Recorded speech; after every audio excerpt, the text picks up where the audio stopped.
What did German generals, fighting desperately to save the Third Reich in the autumn of 1944, identify as Dwight Eisenhower's greatest strategic mistake? The answer would haunt Allied planners for generations and fuel one of the most bitter controversies of the Second World War.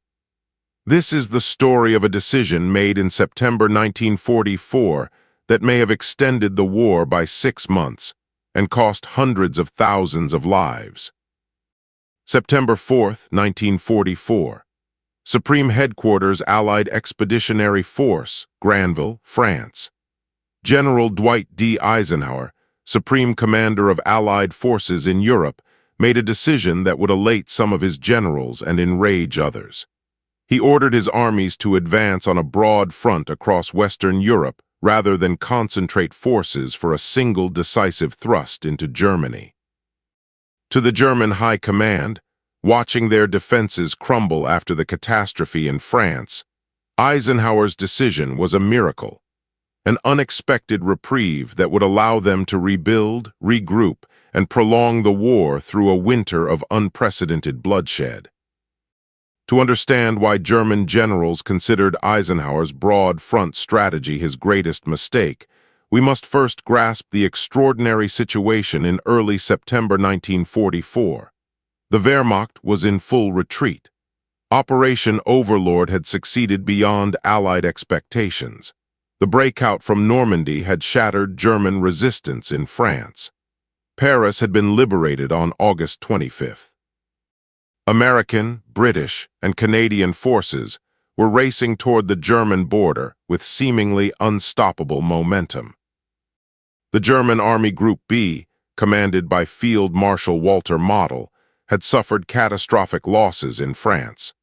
Of the 50 divisions that had defended against the Normandy invasion, fewer than 20 remained combat effective. The German 7th Army had been virtually destroyed in the Falaise pocket, losing over 200,000 men killed, wounded, or captured. Panzer divisions that had once fielded 200 tanks now scraped together a dozen operational vehicles. The vaunted Wehrmacht appeared to be on the verge of total collapse. German generals preparing their post-war memoirs would later describe early September 1944 as the most desperate moment of the entire Western campaign.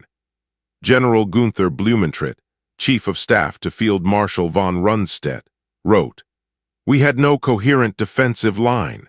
We had insufficient forces to hold the West Wall. If the Allies had concentrated their power in a single thrust, nothing could have stopped them from reaching the Ruhr by the end of September."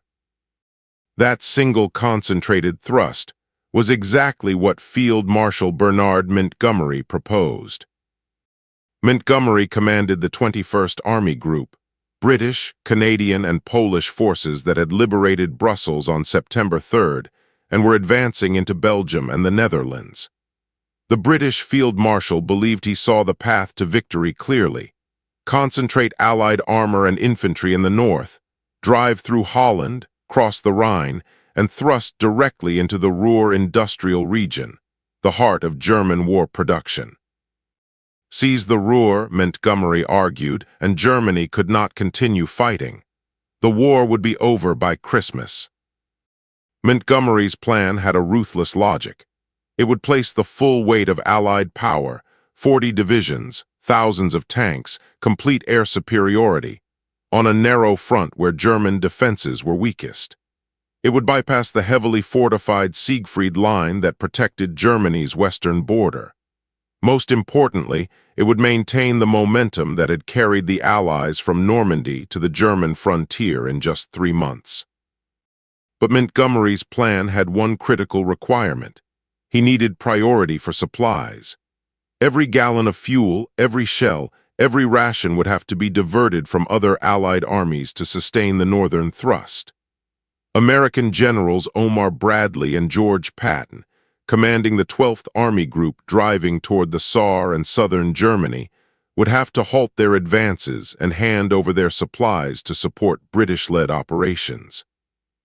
This was where strategy collided with politics, logistics with ego, and military logic with national pride.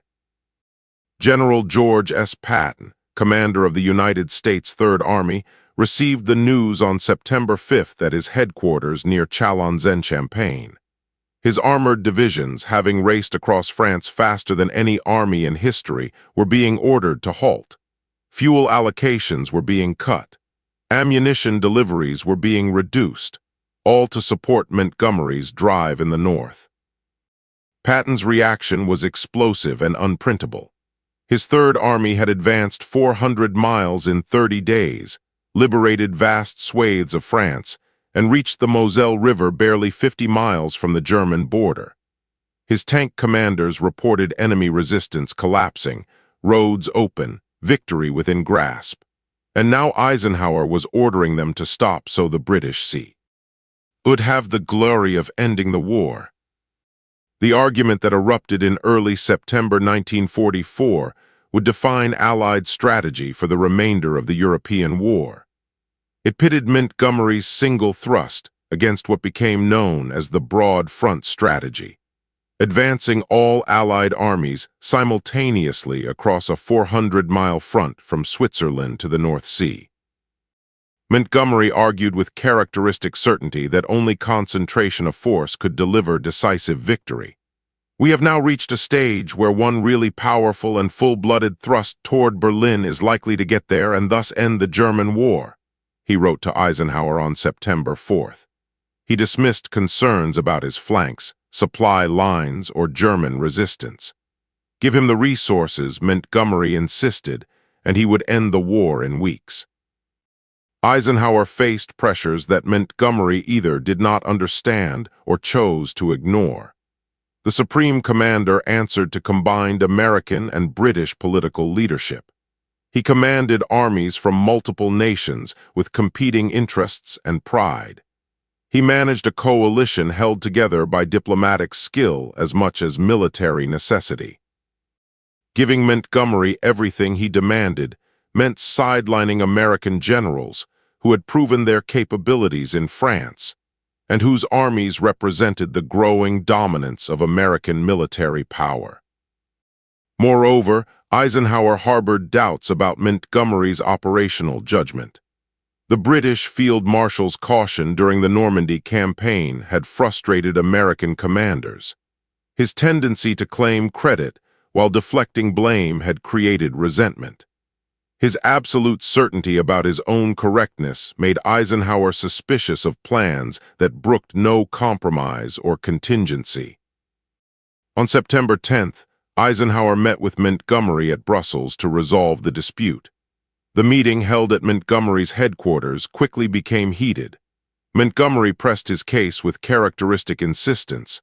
Concentrate everything in the north, let him drive to Berlin, end the war before winter. Eisenhower, showing rare anger, rejected the single-thrust concept and outlined his broad front strategy. All Allied armies would advance together. Montgomery would attack in the north toward the Ruhr. Bradley's armies would advance in the center toward the Saar. The French First Army would clear southern France and Alsace. No single commander would receive absolute priority. Resources would be allocated to maintain pressure across the entire front. Montgomery's response was bitter. "If you try to do everything everywhere, you will be strong nowhere," he warned. "The Germans will have time to recover, to rebuild their defenses, to bring in reinforcements from the Eastern Front. You are giving them exactly what they need most: time." What Montgomery said next would prove prophetic. "We are going to regret this decision. The war will not end in 1944. We will fight through the winter, and men will die by the thousands because we failed to be bold when boldness could have won everything." By September 15th, Eisenhower's broad front strategy was operational reality. Montgomery received approval for Operation Market Garden, an airborne assault to seize bridges across the Rhine, but not the overwhelming priority and resources he had demanded. Patton's Third Army received enough fuel to continue limited attacks toward the Saar. Bradley's First Army prepared to assault the Siegfried Line in multiple sectors. The Allied advance had become a grinding push across a vast front rather than a concentrated blow at Germany's heart. And in their headquarters east of the Rhine, German commanders could hardly believe their good fortune. Field Marshal Gerd von Rundstedt, recalled from retirement to command German forces in the West, received reports of the Allied dispositions with astonishment. "The Allies are dividing their strength," he told his staff on September 16th. "They could have concentrated everything against any point in our defenses and broken through.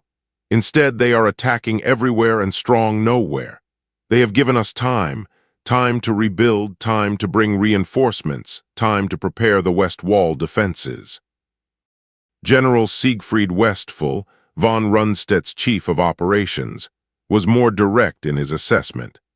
Eisenhower's decision to advance on a broad front rather than concentrate for a single thrust was the greatest strategic mistake the Allies made after Normandy. It allowed us to stabilize the front and prolong the war. The consequences of Eisenhower's decision became brutally clear through the autumn and winter of 1944. What should have been a triumphant march to victory became a grinding war of attrition that recalled the worst days of the First World War. Operation Market Garden, Montgomery's compromise operation launched on September 17th, failed catastrophically. British airborne forces at Arnhem were surrounded and destroyed. The Rhine bridges remained in German hands. Over 17,000 Allied casualties bought nothing but a narrow salient in Holland that the Germans would use to mount devastating counterattacks through the winter. Patton's Third Army, starved of fuel and ammunition, battered itself against the fortified city of Metz throughout October and November. The ancient fortress city, which Napoleon had once declared impregnable, lived up to its reputation. American infantry fought room by room, building by building, through a medieval city turned into a modern fortress. Casualties mounted into the thousands. The rapid war of movement that had characterized the August dash across France became a static slaughter that gained ground measured in yards rather than miles. The Huichen Forest, a densely wooded area along the German-Belgian border, became a nightmare that consumed entire American divisions. From September through December, the United States First Army poured men and material into an attritional battle for terrain that had minimal strategic value. The forest's thick canopy negated Allied air superiority. German defenders used the terrain masterfully, creating killing zones where American superiority in tanks and artillery meant nothing. Over 33,000 American casualties disappeared into those dark woods with little to show for their sacrifice. By early December, the Allied advance had ground to a near halt across the entire Western Front. The broad front strategy had produced exactly what Montgomery had predicted. Allied forces were everywhere engaged, but nowhere decisive.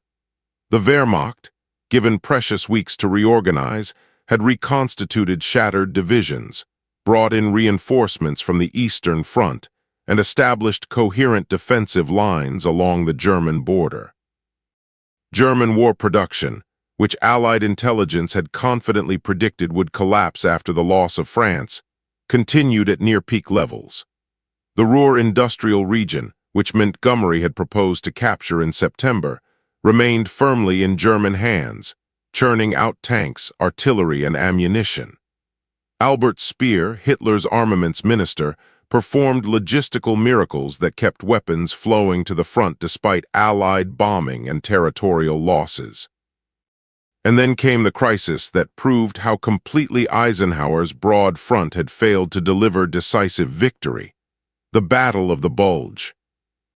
On December 16, 1944, the supposedly shattered Wehrmacht launched the largest German offensive of the entire Western campaign.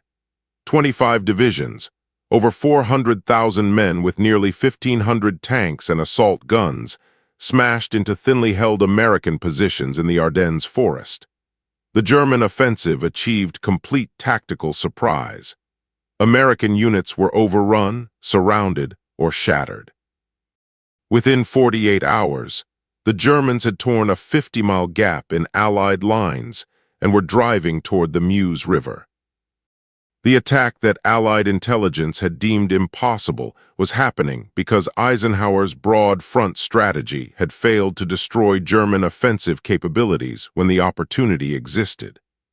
The divisions that struck in the Ardennes had been rebuilt during the autumn months when the Allies were grinding forward on multiple fronts, rather than concentrating for a knockout blow. The fuel for German tanks came from reserves accumulated, while Allied logistics struggled to supply simultaneous operations from Holland to Alsace. The strategic initiative that seemed firmly in Allied hands in September had somehow passed back to Germany in December. At Supreme Headquarters, the magnitude of the crisis became clear within days. The German offensive threatened to split the Allied front, isolate Montgomery's forces in the north, and potentially drive to Antwerp, the vital port through which most Allied supplies flowed. Even if the offensive ultimately failed, it would consume weeks of fighting and tens of thousands of casualties. The war that Montgomery had promised could end by Christmas 1944 would now continue into 1945, with no end in sight. The Battle of the Bulge, while ultimately an Allied victory, vindicated every warning Montgomery had issued in September. The fighting consumed 6 weeks, from mid-December through late January. American casualties exceeded 80,000 men, killed, wounded, captured, or missing. British forces committed to contain the northern shoulder of the German penetration added another 1,500 casualties. German losses were similarly catastrophic.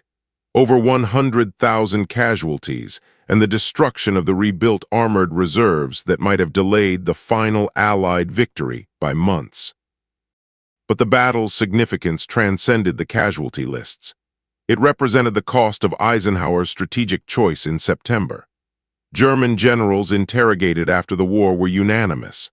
The Bulge offensive would have been impossible if the Allies had concentrated their forces in September for a single decisive thrust.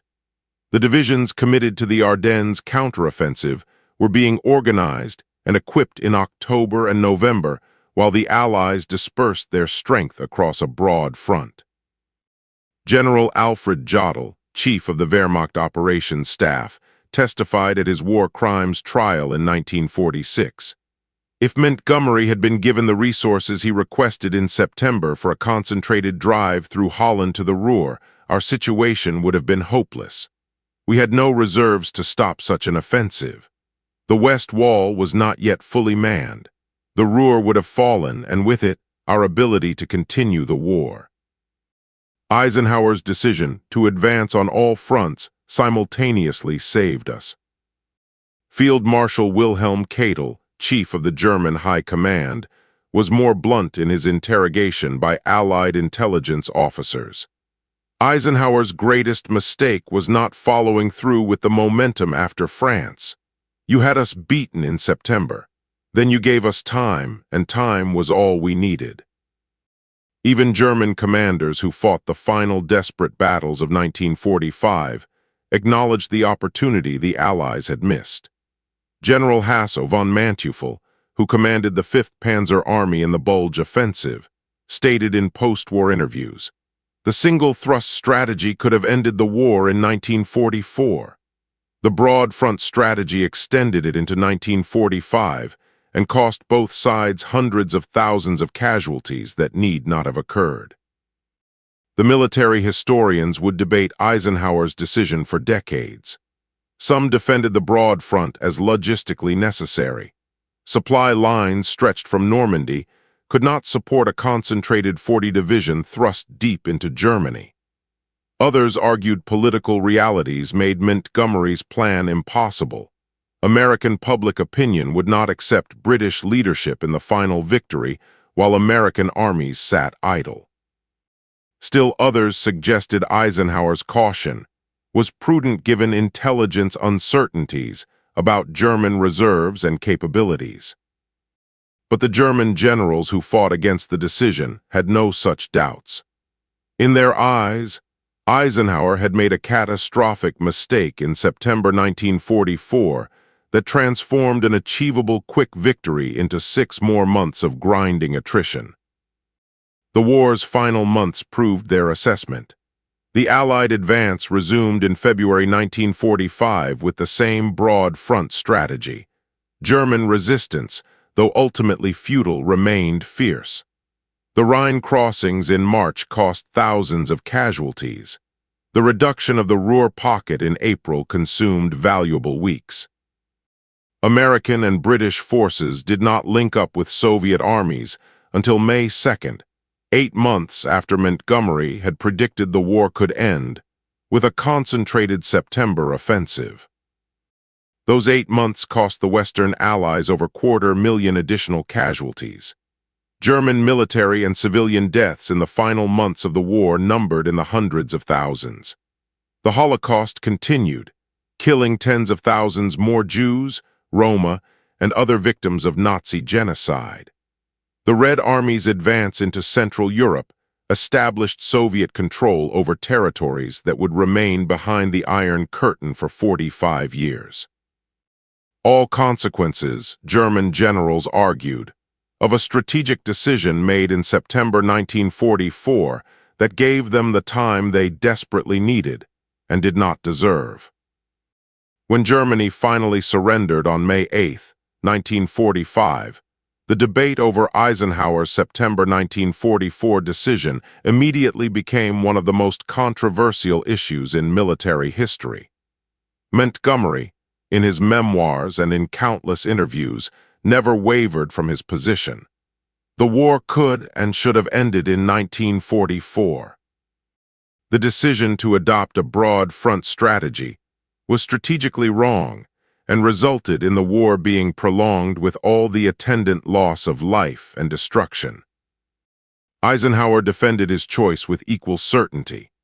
In his memoir, Crusade in Europe, published in 1948, he argued that logistics, political considerations, and military prudence all mandated the broad front approach. A single concentrated thrust, Eisenhower maintained, would have created an exposed salient vulnerable to German counterattack, would have required halting all other Allied armies to concentrate supplies, and would have risked political disaster if it failed. The historical verdict remains divided. Military analysts note that Montgomery's plan assumed German resistance would remain as weak in October as it appeared in early September, an assumption that proved incorrect. Logistics experts emphasize that Allied supply lines, stretched from Normandy beaches to the German border, could not have supported a concentrated 40-division offensive deep into Germany. Political historians stress that American public opinion and military pride made it impossible for Eisenhower to give Montgomery absolute priority while sidelining successful American generals. But the German perspective adds a crucial dimension to the debate. The commanders who actually faced the Allied advance, who knew the true weakness of their forces in September 1944, and who desperately needed time to rebuild their shattered armies. These men consistently identified Eisenhower's broad front decision as his greatest mistake and their salvation. General Siegfried Westphal, in his post-war history of the German campaign in the West, wrote, "The enemy's operational planning was incomprehensible to us. In early September, they had the chance to deliver the death blow. Instead, they advanced cautiously on all fronts, giving us time to recover. It was a strategic gift we had no right to expect." The cost of that gift can be measured in multiple ways. Allied casualties from September 1944 through May 1945 totaled over 500,000 killed, wounded, and missing. German military casualties in the same period exceeded 1 million. Civilian deaths throughout occupied Europe continued mounting through 8 additional months of war. The Holocaust's final phase, including death marches and last-minute massacres, claimed tens of thousands more victims. The strategic consequences extended beyond casualty figures. Soviet forces, given additional months to advance westward, occupied Berlin, Prague, and Vienna, capitals that might have fallen to Western forces under a different strategic timeline. The political map of post-war Europe, which would define the Cold War for nearly half a century, was shaped in part by the Allied operational decisions of autumn 1944. Whether Eisenhower was right or wrong, whether Montgomery's single thrust could have succeeded or would have failed catastrophically, remains debated among historians and military professionals. But one verdict is clear and unanimous. The German generals who fought desperately to save the Third Reich in its final year identified Eisenhower's September 1944 decision to advance on a broad front as his greatest strategic mistake, and the decision that gave them the time to prolong the war. In the calculus of coalition warfare, perfect strategies rarely survive political reality, logistical constraints, and the fog of war. Eisenhower's broad front decision was born from pressures that transcended pure military logic, the need to maintain Allied unity, to manage competing national interests, and to balance risk against uncertain intelligence. But to the German generals who faced destruction in September 1944 and found instead a reprieve, the decision was simply Eisenhower's greatest mistake. This was just one of countless untold stories from the Second World War. Subscribe to World War II Frontlines as we continue to bring these forgotten chapters of history back to life.